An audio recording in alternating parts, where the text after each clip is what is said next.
Salam, 23-cü testi izah edirəm.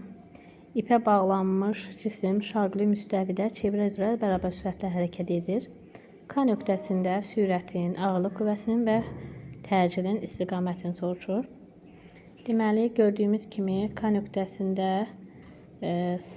çevrəmiz saat əqrəbi istiqamətində hərəkət edir. Burada göstərmişəm. Və burada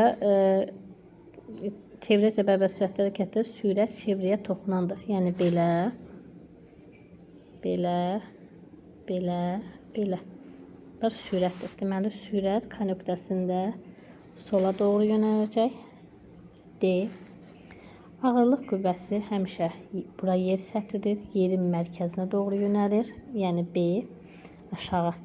Mərkəzə qaçma təcili isə çevrənin mərkəzinə doğru yönəlir. Yəni K nöqtəsindən yuxarı. Deməli, A variantı.